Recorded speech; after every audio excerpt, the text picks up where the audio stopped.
ठीक है, शुरू करते हैं। सभी वैष्णव के चरणों में नमस्कार। ओम अज्ञानतिमिरान्धस्य ज्ञानाञ्जनशलाकया चक्षुरुन्मीलितं येन तस्मै श्रीगुरवे नमः। श्रीचैतन्यमनोभीष्टं स्थापितं येन भूतले स्वयं रूपः कदा मह्यं ददाति स्वपदान्तिकं। वाञ्छाकल्पतरुभ्यश्च कृपा सिन्धुभ्य एव च पतितानां पावनेभ्यो वैष्णवेभ्यो नमो नमः। श्री कृष्ण चैतन्य प्रभु नित्यानंद श्री अद्वैत गदाधर शिवासदि गौर भक्तवृंद। हरे कृष्ण कृष्ण कृष्ण हरे हरे हरे राम राम राम हरे हरे। सभी वैष्णव का स्वागत है महाभारत कथा में। तो हम सुन रहे थे किस प्रकार से भीम को नियुक्त किया जाता है कि वे बकासुर के पास जाए और उसे अपना भोजन बनाए। वस्तुतः भीम आ, बकासुर के लिए भोजन ले जाते हैं, लेकिन परिणाम कुछ विपरीत ही है। तो आज के अध्याय में हम सुनेंगे किस प्रकार से भीम और बकासुर में संवाद होता है। द्विषष्ट्यधिकशततमोऽध्यायः 162वां अध्याय है। भीमसेन का भोजन सामग्री लेकर बकासुर के पास जाना और स्वयं भोजन करना तथा युद्ध करके उसे मार गिराना। युधिष्ठिर बोले, माँ, आपने समझ बूझकर जो कुछ निश्चय किया है वह सब उचित है। आपने संकट में पड़े हुए ब्राह्मण पर दया करके ही ऐसा विचार किया है। निश्चय ही भीमसेन उस राक्षस को मारकर लौट आएंगे, क्योंकि आप सर्वथा ब्राह्मण की रक्षा के लिए ही उस पर इतनी दयालु हुई हैं। तो महाराज युधिष्ठिर आरंभ में तो बहुत खेद व्यक्त करते कि आपने बिना पूछे, बिना किसी से परामर्श लिए इतना बड़ा निर्णय ले लिया। अपने पुत्र भीमसेन को आपने आहुति के लिए भेज दिया उस राक्षस की। लेकिन जब ये कारण सुनते माता कुंती के द्वारा कि एक ब्राह्मण की रक्षा के लिए उन्होंने ऐसा किया है, तो वे उसको स्वीकृति प्रदान करते हैं। आगे महाराज युधिष्ठिर कह रहे हैं, आपको यत्नपूर्वक ब्राह्मण पर अनुग्रह तो करना ही चाहिए, किंतु ब्राह्मण से यह कह देना चाहिए कि वे इस प्रकार मौन रहे कि नगर निवासियों को यह बात मालूम न होने पाए, क्योंकि अभी हमें टॉप सीक्रेट रखना है। यदि उसको हम रहस्य नहीं बना के रखेंगे तो ये प्रकाशित हो जाएगा और उससे हमारे प्राण संकट में आ सकते हैं। वैशंपायन जी कहते, जन्मेजय, ब्राह्मण के रक्षा के निमित्त युधिष्ठिर से इस प्रकार सलाह करके कुंती देवी ने भीतर जाकर समस्त ब्राह्मण परिवार को सांत्वना दी। तदनंतर रात बीतने पर पांडुनंदन भीमसेन भोजन सामग्री लेकर उस स्थान पर गए जहां वह नरभक्षी राक्षस रहता था। बक राक्षस के वन में पहुंचकर महाबली पांडु कुमार भीमसेन उसके लिए लाए हुए अन्न को स्वयं खाते हुए राक्षस का नाम ले लेकर उसे पुकारने लगे। भीम के इस प्रकार पुकारने से वह राक्षस कुपित हो उठा और अत्यंत क्रोध में भरकर जहां भीमसेन बैठकर भोजन कर रहे थे वहां आया। तो भीमसेन केवल चिल्ला रहे थे और भोजन किए जा रहे थे। तो ऐसा नहीं था कि उनको बहुत सुपर एक्साइटमेंट में कुछ ज़्यादा ताल ठोक के कुछ बैठे हुए हो, ऐसा कुछ नहीं था। वे शांति से भोजन कर रहे थे और कुछ चिल्लाए, वक़्त का नाम लेके, भई है आस-पास तो आ जाओ। उसका शरीर बहुत बड़ा था। वह इतने महान वेग से चलता था मानो पृथ्वी को विदीर्ण कर देगा। उसकी आँखें रोष से लाल हो रही थी। आकृति बड़ी विकराल जान पड़ती थी। उसके दाढ़ी, मूंछ और सिर के बाल लाल रंग के थे। मुंह का फैलाव कानों के समीप तक था। कान भी शंकु के समान लंबे और नुकीले थे। बड़ा भयानक था वह राक्षस। उसने भौहें ऐसे टेढ़ी कर रखी थी कि वहां 3 रेखाएं उभर आई थी और वह दांतों से ओंठ चबा रहा था। ये गुस्से का प्रतीक है कि जब व्यक्ति बहुत गुस्सा होता है तो अपने होठों को चबाने लगता है। भीमसेन को वह अन्न खाते देख राक्षस का क्रोध बहुत बढ़ गया और उसने आंखें तरेर कर कहा, यमलोक में जाने की इच्छा रखने वाला यह कौन दुर्बुद्धि मनुष्य है जो मेरी आंखों के सामने मेरे ही लिए तैयार करके लाए हुए इस अन्न को स्वयं खा रहा है। भारत उसके बाद सुनकर भीमसेन मानो जोर जोर से हंसने लगे और उस राक्षस की अवहेलना करते हुए मुंह फेर कर खाते ही रह गए। तो भीमसेन ने कोई ध्यान नहीं दिया। अरे अच्छा है, बकने दो उसे, ऐसे उसका नाम बक है। थोड़ा बकवास कर लेगा तो अच्छी बात है। अब तो वह नरभक्ष राक्षस भीमसेन को मार डालने की इच्छा से भयंकर गर्जना करता हुआ दोनों हाथ ऊपर उठाकर उनकी ओर दौड़ा। तो भी शत्रुवीरों का संहार करने वाले पांडुनंदन भीमसेन उस राक्षस की ओर देखते हुए उसका तिरस्कार करके उस अन्न को खाते ही रहे। उसको इतना तिरस्कार किया कि उसको देखा बकासुर को, लेकिन कुछ नहीं नहीं देखने से किया कि ठीक है, जैसे कोई सामने कोई बकरी को देखा हो और अपना भोजन करते रहे। तब उसने अत्यंत अमर्ष में भरकर कुंती नंदन भीमसेन के पीछे खड़े हो अपने दोनों हाथों से उनकी पीठ पर प्रहार किया।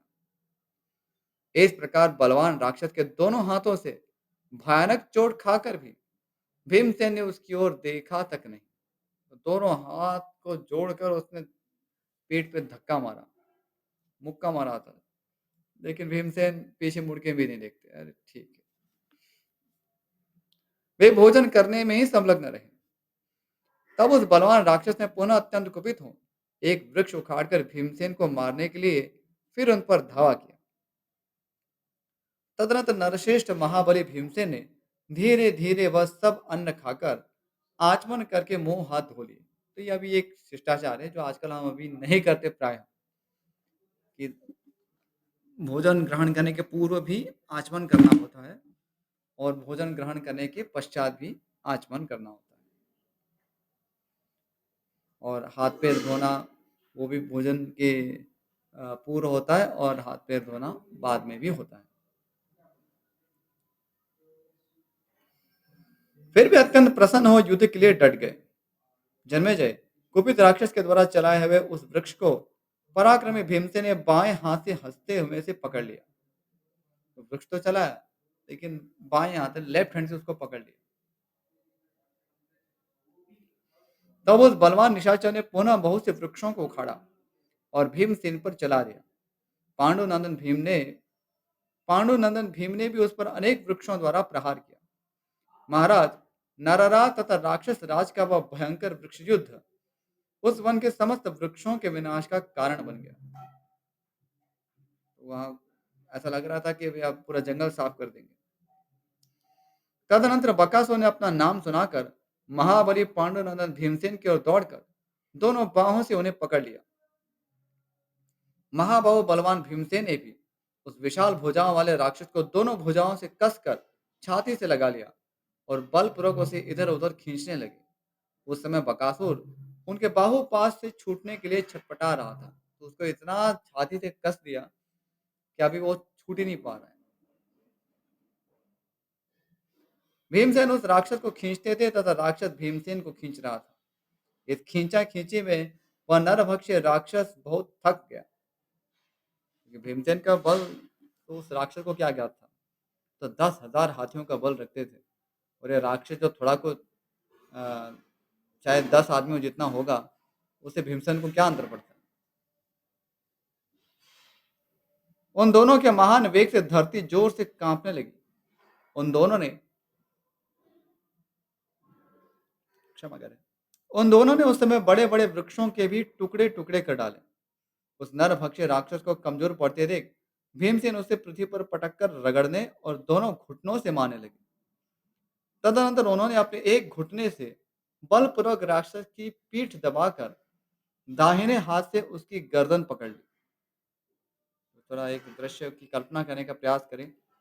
ये घुटने के बल से राक्षस की पीठ दबा दी, यानी कि पीछे के हिस्से से, और दाहिने हाथ से उसकी गर्दन पकड़ ली और बाएं हाथ से कमर का लंगोट पकड़कर उस राक्षस को दूहरा मोड़ दिया। तो उसका जो कमर का हिस्सा था, तो गर्दन और फिर कमर का जो हिस्सा था, दोनों को पकड़कर दूहरा मोड़ दिया, यानी कि एक कर दिया। यानी लिटरली उल्टी दिशा में उसको मोड़ा। सामंजस्य में आगे की ओर मोड़ना सरल होता है, लेकिन भीमसेन ने उस राक्षस को गर्दन और कमर को पीछे की ओर झुकाकर पूरा चक्रासन जैसे बना दिया। उस समय वह बड़ी भयानक आवाज में चित्कार कर रहा था। राजन भीमसेन के द्वारा उस घोर राक्षस की जब कमर तोड़ी जा रही थी, उस समय उसके मुख से बहुत सा खून गिरा।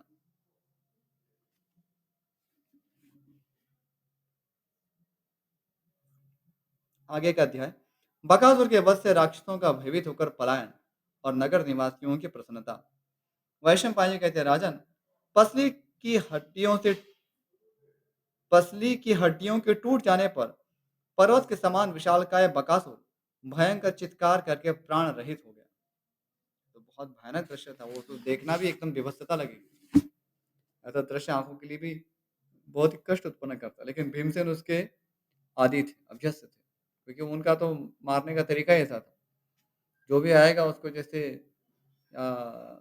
चटनी बनाना है, तो चटनी बना देते थे। इसको तो इतना चटनी नहीं बनाया कि वो उसको तोड़ा है। जन्मेजय उस चित्कार से भयभीत हो उस राक्षस के परिवार के लोग अपने सेवकों के साथ घर से बाहर निकल आए। योद्धाओं में श्रेष्ठ बलवान भीमसेन ने उन्हें भय से अचेत देकर ढाढ़स बंधाया और उनसे यह शर्त करा ली कि अब से कभी तुम लोग मनुष्यों की हिंसा न करना। जो हिंसा करेंगे उनका शीघ्र ही इसी प्रकार वध कर दिया जाएगा। तो राक्षस के परिवार के लोग आए, अभी राक्षस का भी अपना फैमिली था, तो वो भयभीत थे कि भाई ये तो बकासुर को नहीं छोड़ा तो हमको क्या छोड़ेंगे, हमारा भी वध कर डालेंगे। लेकिन भीमसेन ने ऐसा नहीं किया। उन्होंने कहा आगे से मत करना, नहीं तो प्राण संकट में होंगे। भारत भीम की यह बात सुनकर उन राक्षसों ने एवं अस्तु कहकर वह शर्त स्वीकार कर ली। भारत तब से नगर निवासी मनुष्यों ने अपने नगर में राक्षसों को बड़े सौम्य स्वभाव का देखा। राक्षस भी बड़े एकदम आदमी जैसे बन गए, मनुष्य जैसे बन गए। तदनंतर भीमसेन ने उस राक्षस की लाश उठाकर नगर के दरवाजे पर गिरा दी और स्वयं दूसरों की दृष्टि से अपने को बचाते हुए चले गए, क्योंकि यहाँ पर रहस्य प्रकट नहीं करना है। भीमसेन के बल से बकासुर को पछड़ा एवं मारा गया देख उस राक्षस के कुटुंबीजन भय से व्याकुल हो इधर उधर भाग गए। उस राक्षस को मारने के पश्चात भीमसेन ब्राह्मण के उसी घर में गए तथा वहां उन्होंने राजा युधिष्ठिर से सारा वृत्तांत ठीक ठीक कहा सुनाया। तत्पश्चात जब सवेरा हुआ और लोग नगर से बाहर निकले, तब उन्होंने देखा बकासुर खून से लथपथ हो पृथ्वी पर मरा पड़ा है। पर्वत शिखर के समान भयानक उस राक्षस को नगर के दरवाजे पर फेंका हुआ देखकर नगर निवासी मनुष्यों के शरीर में रोमांच आया। राजन, उन्होंने एक चक्रा नगरी में जाकर नगर भर में यह समाचार फैला दिया। फिर तो हजारों नगर निवासी मनुष्य स्त्री बच्चों और बूढ़ों के साथ बकासुर को देखने के लिए वहां आए। उस समय वह अमानुषिक कर्म देखकर सबको बड़ा आश्चर्य हुआ। जन्मेजय, उन सभी लोगों ने देवताओं की पूजा की। इसके बाद उन्होंने यह जानने के लिए कि आज भोजन पहुंचाने की किसकी बारी थी, दिन आदि की गणना की। फिर उस ब्राह्मण के बारी का पता लगने पर सब लोग उसके पास आकर पूछने लगे, भाई क्या हुआ, तुम्हारी बारी थी और कैसे हो गया ये सब। इस प्रकार उनके बार बार पूछने पर उस श्रेष्ठ ब्राह्मण ने पांडवों को गुप्त रखते हुए समस्त नागरिकों से इस प्रकार कहा, क्योंकि ये तो शर्त रखी गई थी। कुंती देवी ने पहले बता दिया था कि ऐसा रहस्य ही रखना है इसको। ब्राह्मण ने कहा, कल जब मुझे भोजन पहुंचाने की आज्ञा मिली, उस समय मैं अपने बंधुजनों के साथ रो रहा था। इस दशा में मुझे एक विशाल हृदय वाले मंत्र सिद्ध ब्राह्मण ने देखा। देखकर उन श्रेष्ठ ब्राह्मण देवता ने पहले मुझसे संपूर्ण नगर के कष्ट का कारण पूछा। इसके बाद अपनी अलौकिक शक्ति का विश्वास दिलाकर हंसते हुए से कहा, ब्राह्मण, आज मैं स्वयं ही उस दुरात्मा राक्षस के लिए भोजन ले जाऊंगा। उन्होंने यह भी बताया कि आपको मेरे लिए भय नहीं करना चाहिए। वे वह भोजन सामग्री लेकर बकासुर के वन की ओर गए। अवश्य उन्होंने यह लोक हितकारी कर्म किया होगा। ब्राह्मण ने सबको ऐसी पट्टी पढ़ा दी। तब तो वे सब ब्राह्मण, क्षत्रिय, वैश्य और शूद्र आश्चर्यचकित हो आनंद में निमग्न हो गए। उस समय उन्होंने ब्राह्मणों के उपलक्ष्य में महान उत्सव मनाया, क्योंकि किसी ब्राह्मण ने उनका उद्धार किया था। इसके बाद उस अद्भुत घटना को देखने के लिए जनपद में रहने वाले सब लोग नगर में आए और पांडव लोग भी पूर्ववत वहीं निवास करने लगे। तो सब कुछ शांत हो गया और कार्य भी संपादित हो गया। आगे का अध्याय। पांडवों का एक ब्राह्मण से विचित्र कथाएं सुनना। जन्मेजय ने पूछा, ब्राह्मण, पुरुष सिंह पांडवों ने उस प्रकार बकासुर का वध करने के पश्चात कौन सा कार्य किया? वैशंपायन जी ने कहा, राजन, बकासुर का वध करने के पश्चात पांडव लोग ब्रह्म तत्व का प्रतिपादन करने वाले उपनिषदों का स्वाध्याय करते हुए वहीं ब्राह्मण के घर में रहने लगे। तो ये तो पहले से ही फिलोसॉफिकल थे ही। जैसे उन्होंने ब्रह्म तत्व क्या है, अध्यात्म क्या है, इसकी चर्चा करते हुए बस उन्हीं ब्राह्मण के घर में वो रह रहे थे। तदनंतर कुछ दिनों के बाद एक कठोर नियमों का पालन करने वाला ब्राह्मण ठहरने के लिए उन ब्राह्मण देवता के घर पर आया। उन विप्रवर का सदा घर पर आए हुए सभी अतिथियों की सेवा करने का व्रत था। उन्होंने आगंतुक ब्राह्मण की भली भांति पूजा करके उसे ठहरने के लिए स्थान दिया। वह ब्राह्मण बड़ी सुंदर एवं कल्याणमयी कथाएं कह रहा था। अतः उन्हें सुनने के लिए सभी नरश्रेष्ठ पांडव माता कुंती के साथ उसके निकट जा बैठे। ब्राह्मणों का पहले यही कार्य था कि वे सबको उपदेश देते थे कथाओं के माध्यम से, उपनिषद के माध्यम से। उसने अनेक देशों, नदियों, राजाओं, नाना प्रकार के आश्चर्यजनक स्थानों तथा नगरों का वर्णन किया। विजय बातचीत के अंत में उस ब्राह्मण ने वहां यह भी बताया कि पंचाल देश में यज्ञसेन कुमारी द्रौपदी का अद्भुत स्वयंवर होने जा रहा है। अब यहाँ से फिर वो पांडव जाने वाले हैं पांचाल देश। धृष्टद्युम्न और शिखंडी की उत्पत्ति तथा द्रुपद के महायज्ञ में कृष्णा यानी कि द्रौपदी का बिना माता के गर्भ से ही यज्ञ की वेदी से जन्म होना आदि बातें भी उसने कही। उस महात्मा ब्राह्मण का इस श्लोक में अत्यंत अद्भुत प्रतीत होने वाला यह वचन सुनकर कथा के अंत में पुरुष शिरोमणि पांडवों ने विस्तार पूर्वक जानने के लिए पूछा। पांडव बोले, द्रुपद पुत्र दृष्टिद्युम्न का यज्ञा यज्ञाग्नि से और कृष्णा का यज्ञ वेदी के मध्य भाग से अद्भुत जन्म किस प्रकार हुआ। धृष्टद्युम्न ने महाधनुधर द्रोण से सब अस्त्रों की शिक्षा किस प्रकार प्राप्त की। ब्राह्मण द्रुपद और द्रोण में किस प्रकार मैत्री हुई और किस कारण से उनमें वैर पड़ गया। क्योंकि ये सब कथाएं उस ब्राह्मण ने उनको बताई हुई। उसी के संदर्भ में अभी वे प्रश्न पूछ रहे हैं। वैष्णव जी कहते हैं, राजन, पुरुष शिरोमणि पांडवों के इस प्रकार पूछने पर आगंतुक ब्राह्मण ने उस समय द्रौपदी की उत्पत्ति का सारा वृत्तांत सुनाना आरंभ किया।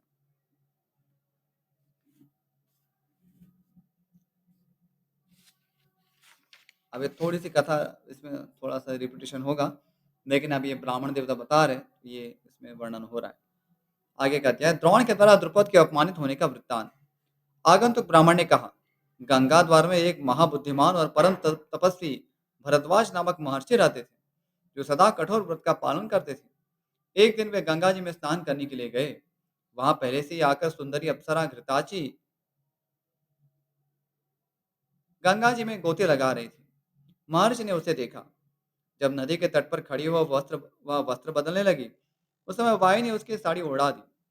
वस्त्र हट जाने से उसे नग्नावस्था में देखकर महर्षि ने उसे प्राप्त करने की इच्छा की। मुनिवर भरद्वाज ने कुमारावस्था से ही दीर्घ काल तक ब्रह्मचर्य का पालन किया था।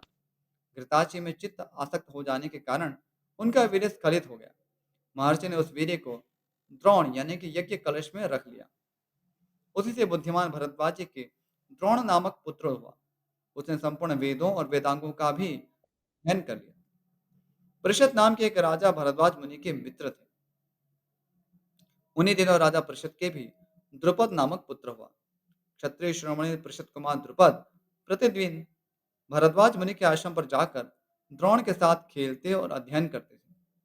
पृषद की मृत्यु के पश्चात द्रुपद राजा हुए। इधर द्रोण ने भी यह सुना कि परशुराम जी अपना सारा धन दान कर देना चाहते हैं और वन में जाने के लिए उद्यत है। तब वे भरद्वाज नंदन द्रोण परशुराम जी के पास जाकर बोले, विजयश्रेष्ठ, मुझे द्रोण जानिए, मैं धन की कामना से यहाँ आया हूँ। परशुराम जी ने कहा, ब्राह्मण, अब तो केवल मैंने अपने शरीर को ही बचा रखा है, शरीर के सिवा सब कुछ दान कर दिया। अतः अब तो मेरे अस्त्रों अथवा यह शरीर दोनों में से किसी एक को मांग लो। द्रोण बोले, भगवान, आप मुझे संपूर्ण अस्त्र तथा उनकी उन सब के प्रयोग और उपसंहार की विधि भी प्रदान करें।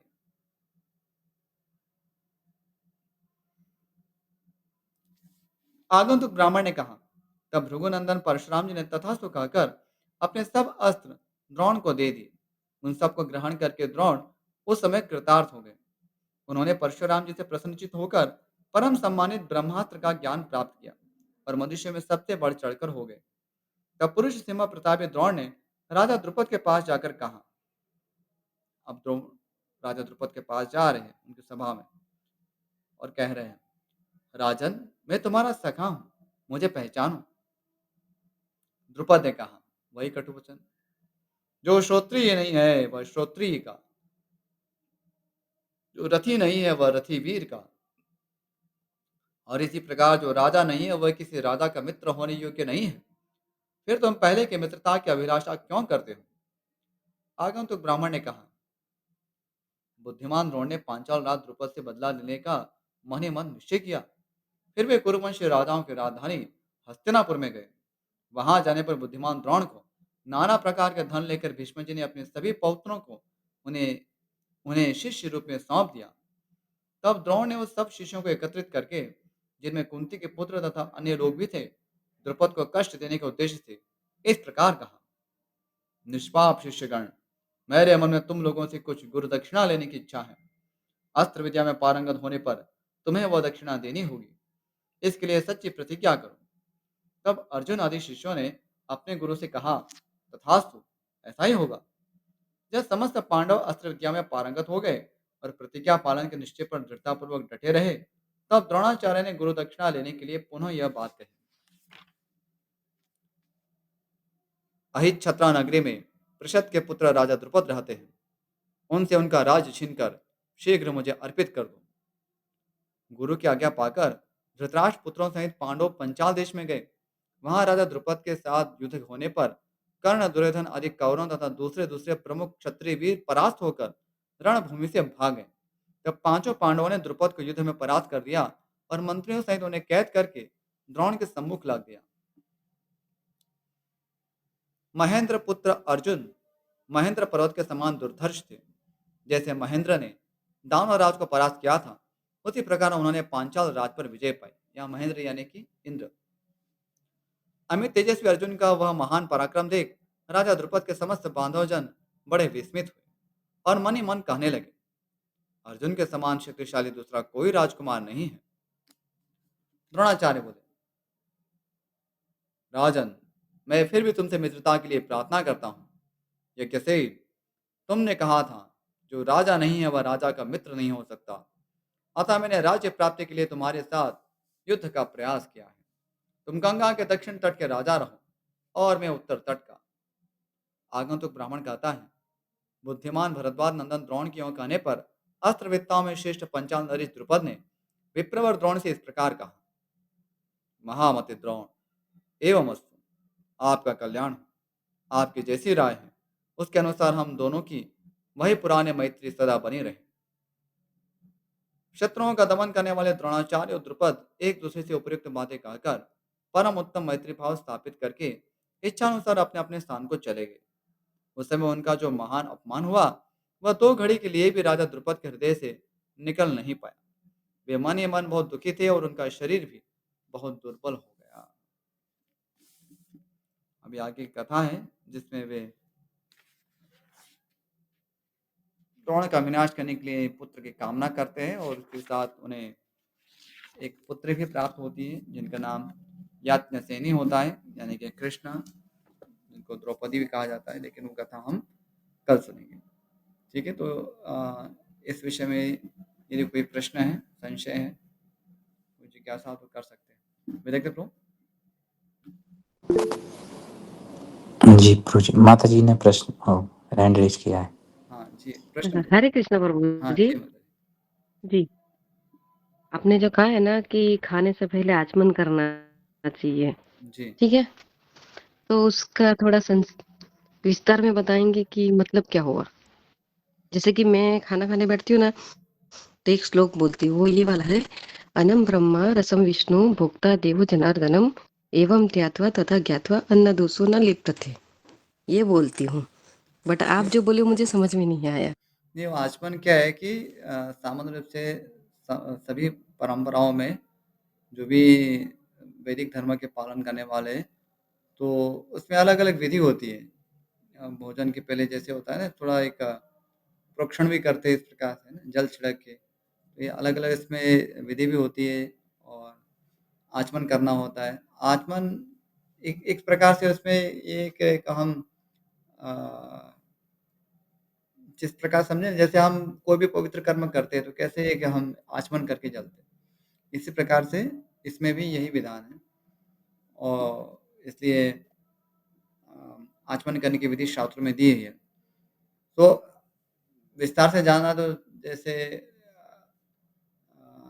वो थोड़ा जानना पड़ेगा ये अपने मतलब यही ना, पानी लेकर एक मंत्र बोलते हैं, फिर वो थोड़ा पानी को ग्रहण नहीं करना देखिए, चाहिए। वो आप देखिए विस्तार से विधि तो बहुत सारी हो सकती है, संप्रदाय के जी, अनुसार भी उसमें भेद होता है।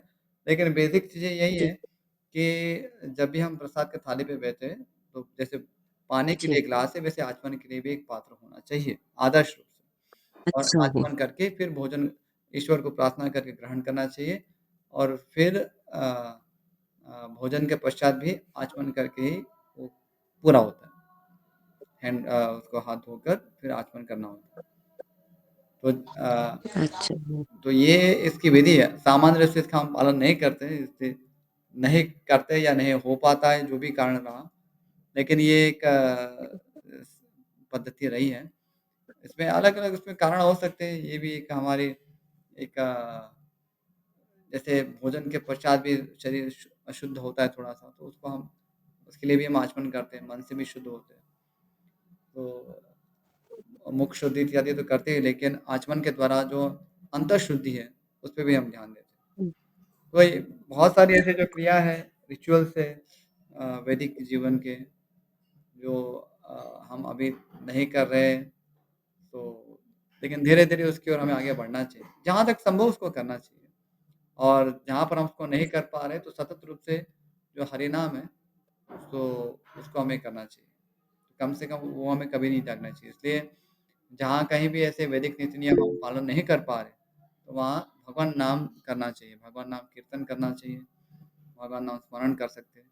तो इससे हम जो भी इसमें जो त्रुटि रह गई है, उस सब की आपूर्ति उससे हो जाती है। लेकिन जहाँ तक संभव है, जितना जी। हमें ज्ञान है, उतना हमें फिर आगे करना चाहिए। अच्छा, वैसे लास्ट में तो मैं अपनी थाली को हाथ जोड़ के ही उठती हूँ। अपने अन्न देवता को हाथ जोड़ के हुँ, कि जो भी हो खाया हो पचा दीजिए, मतलब कुछ वो नहीं होना चाहिए। बाकी आचमन वाला लास्ट वाला नहीं पता है। स्टार्टिंग में मैं अपना एक ग्लास में जो पानी लेकर बैठती हूँ, उसमें ये वाला श्लोक बोलकर 1 घूँट पानी पीकर फिर खाना स्टार्ट कर देती हूँ ऐसा, थोड़ा ये ज़मीन अच्छा को है। अर्पित करके। अच्छा, इतनी विधि करती हूँ मैं। यही वाला श्लोक बोलती हूँ, ये वाला श्लोक ही मुझे आता है। अगर और कोई कोई दिक्कत श्लोक हो तो बताइएगा। नहीं, ऐसे क्या है कि वो सब रिसर्च के विषय क्योंकि हम क्या है बहुत सारी परंपरा अभी भूल चुके हैं। उसको हमें धीरे-धीरे अभी उसको पुनर्जागृत करना है। तो वो धीरे-धीरे जी, समाज में स्थापित होगा। और समय लगेगा उसको। उसकी जी, देखिए जब तक जितना भी हम भूले हैं, जितना-जितना हमें ज्ञात होता है जी, उतना हम करते जाएँ और बाकी का जो भी है जी। उसमें भगवान नाम कीर्तन करें, भगवान नाम स्मरण करें, उससे सब उसमें समाधान हो जाता है। तो उसके लिए ऐसा अच्छा जी, चिंता करने की आवश्यकता नहीं कि हमने विधि का पालन किया, नहीं किया। क्योंकि शुक्राचार्य जी की भी वचन है, जब भगवान वामनदेव शुक्राचार्य को कहते हैं कि बलि महाराज के यज्ञ में कि अभी कोई त्रुटि रह गई हो, तो आप कुछ बता सकते हैं? कुछ जी, तो शुक्राचार्य कहते हैं, "नहीं, जहाँ आपका कीर्तन है, वहाँ पर ये सारी त्रुटियों का कहाँ संभावना है? सब उसमें सारे जो छिद्र है वो अछिद्र हो चुके हैं, तो उसमें कोई अभी दोष नहीं रह गया है। तो जहाँ भगवान नाम कीर्तन है, वहाँ कोई दोष नहीं है। तो इसलिए सारी विधियों को जो भी शास्त्रों की विधि है उसको करते हुए भगवान नाम सतत के रूप से करना चाहिए। तो वो हमेशा वो जी, पवित्र और निर्दोषी रहेगा। चाहे आपका विवाह यज्ञ है, चाहे कोई अंत्येष्टि यज्ञ है, चाहे किसी का जात हुँ, कर्म है, हमेशा भगवान नाम कीर्तन करना चाहिए। तो वो सबसे सरल जी, है, क्योंकि वो कलयुग केवल नाम आधार है, इस प्रकार से भी कहा गया है ना, अलग-अलग हाँ जी, संतों महंतों ने। तो ये कलो नास्तेव नास्तेव नास्तेव गतिरन्यथा यही भाव है। ठीक है, हरे नाम क्योंकि अन्य सब पालन करने के लिए लोग इतने योग्य भी नहीं होंगे, इतनी स्मृति शक्ति भी नहीं होगी, साधन भी नहीं होंगे। ऐसे माहौल में रहते आप जैसे हम बता के भी क्या कई बार भक्तों को ऐसा लग सकता है कि ये तो बहुत ज़्यादा हो गया। हम तो ऐसे स्थानों पे जाते हैं वहाँ पर तो आचमन के लिए कुछ मिलता ही नहीं है और आचमन करने से भी क्या लाभ? वहाँ आस-पास देखेंगे तो सब कुछ गंदा ही होता है। लोग शौचालय जाके भी स्नान नहीं करते हैं। ऐसे लोगों के साथ तो उठना-बैठना होता है। तो ये थोड़ा-सा एक अजीब-सा माहौल हो हुँ, जाता है। इसलिए कई बार ऐसे नियम जो है बहुत हम इसको बढ़ा-चढ़ा के नहीं बता रहे, ठीक है, कम से कम जब तक आप घर पे हैं, तब उसका अच्छी तरह पालन करें। उतना एक हम उसमें एक दिशा हो सकती है। लेकिन जब आप बाहर जा रहे हैं, तो फिर भगवान नाम कीर्तन है, उसी पे आश्रित रहें, क्योंकि इतना सारा नियम हम हाँ नहीं जी। कर पाएँगे। जी, जी, एक जी। वैसे दूसरा मैं अपने क्लास के बच्चों को भी ये वाला श्लोक करवा के ही खाना खाने के लिए बोलती हूँ। हुँ। हाँ, ऐसे एक ही भगवान श्लोक मुझे आता है यही वाला। हाँ, कोई बात नहीं, तो भगवान का जो मैं भी है, भगवान का नाम भी लेने को कहिए कि उस समय भगवान का नाम लेकर ही उसको ग्रहण करें। वो मेन चीज़, अच्छा बाकी जी। सारी चीज़ें हो पाए, नहीं हो पाए, वो गौण है। लेकिन अच्छा जी। जो भगवान नाम जो है, क्योंकि वो तो स्वयं अन्न ब्रह्म है सामने। तो भगवान और भगवान का जो प्रसाद, वो तो अभिन्न है। जैसे उसको तो हमें भगवान नाम लेना ही है। जी। भगवान ने दिया है ना सब कुछ हमें, तो इसलिए भगवान हाँ का जी, नाम हाँ तो जी। हमें लेना ही है। वो मिनिमम है। जी, बाकी सारी चीज़ें उसमें ऐड जी, की जी। जा सकती है, लेकिन ये मिनिमम है। अच्छा जी। दूसरा कोई प्रश्न है? जी, धन्यवाद प्रभु जी। हाँ, प्रणाम। हाँ जी, माता जी का है। प्रभु जी हरे कृष्णा प्रभु जी प्रणाम। प्रणाम। जैसे अपना प्रभु जी की परंपरा का चल रहा है महाप्रसाद गोविंद वो बस बोल देते हैं अपन जी। तो उसमें और उसके बाद अपन हरे कृष्णा का मंत्र भी बोलते हैं तो हम खाना का भी बोलते ही नहीं हम तो प्रसाद ही बोलते हैं ना प्रभु जी हमेशा हाँ, लेकिन तो अभी व्यवहार में कई बार लोगों को जो समझ में ना आए, हाँ उसके लिए बोलना पड़ता है उसका, लेकिन ये- यही है कि हम हाँ वो जी तो अपने लिए तो वही पूर्ण है ना प्रभु जी जो अपन बोलते हैं अपना परंपरा वाला मंत्र हाँ, नहीं, वो तो उतना पर्याप्त है। देखिए, भगवान नाम जो है, वो अपने आप में परफेक्ट है, पूर्ण है। उसको और किसी की आवश्यकता वो नहीं है। पूर्ण है लेकिन क्या होता जी है कि कुछ आचार्यों ने मर्यादा स्थापित की होती है, बहुत सारे शास्त्रों के नियम भी हैं, जी तो उससे वो हमें जी स्मरण में और सहायता ही प्राप्त होती है और हम शुद्ध होते हैं। ये सारी चीज़ें जो हैं, रिचुअल्स जी जो हैं, वो ऐसा नहीं कि कोई एक जी मस्तिष्क पे बोझ बढ़ाने के लिए नहीं दिए जा रहे हैं। वो सारे हमको शुद्ध करने के लिए, क्योंकि जी बहुत सारी कुछ चीज़ें जैसे जड़ होती है ना, तो वो चीज़ें करना हमारे लिए जी सरल होता है। अभी ये भगवान नाम लेना, वो तो एकदम आध्यात्मिक क्रिया है, जिसमें व्यक्ति को थोड़ा कुछ भक्ति भावी तो होना चाहिए ना। तो इसलिए अभी जो भक्त होगा उसके लिए स्वाभाविक रूप से हो जाएगा।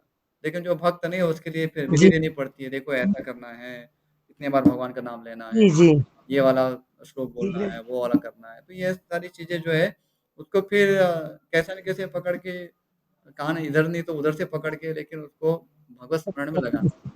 और यदि वो जो भगवत हाँ जैसे मन को नहीं आता तो वो हरे कृष्णा का मंत्र ही बोल दे तो उसके लिए बहुत है जैसे भोग लगाते हैं उसका मंत्र अलग है अब किसी को नहीं आता तो उसको अपन यही बोलते हैं ना प्रभु जी कि हरे कृष्णा का मंत्र 3 बार बोल दो तो ठीक है उसमें भी भगवान हाँ, ग्रहण कर लेंगे ठीक है, क्योंकि वो हाँ व्यक्ति अभी देखिए, यदि वो गंभीर होगा, जी धीरे-धीरे यदि उसका सामर्थ्य बढ़ेगा तो और भी कर पाएगा। उससे कोई नुकसान नहीं जी है, उल्टे उससे लाभ ही होगा। ऐसा नहीं कि हमें जी नहीं प्रभु जी करना चाहिए, बस हरे नाम पर्याप्त है, तो फिर हमें और सारी दूसरी सारी चीज़ें हमें उसका कोई जैसे हमको तो याद है अब जैसे बेटी के घर उसको मैं बोलती हूँ ये मंत्र मैं तेरे को कागज पे वहां चिपका दे और बोला कर और वो नहीं बोलती तो मैं कहती हूँ ठीक है हरे कृष्णा का 3 बार मंत्र किया लगा के बोल ठीक भोग है, लगा दी मतलब जितना हो सके कम से कम हरे नाम तो मिनिमम है, हरे नाम मिनिमम, उसके साथ दूसरा कुछ इसमें हो सके तो अच्छी बात है। जी प्रभु जी हाँ वही ठीक है प्रभु जी हरे कृष्णा धन्यवाद हरे हरे कृष्ण। तो यहीं प्रणाम समापन प्रभु करते हैं अभी। सभी वैष्णव के चरणों में नमस्कार। वाञ्छा कल्पतरुभ्यश्च कृपा सिन्धुभ्येव च पतितानां पावनेभ्यो वैष्णवेभ्यो नमो नमः। श्रीमद् महाभारत ग्रंथ की जय, महर्षि वेदव्यास की जय, श्रीमान गणपति देव की जय, श्रील प्रभुपाद की जय। हरे कृष्ण। बहुत-बहुत आभार आप सभी का महाभारत कथा में जुड़ने के लिए। हरे कृष्णा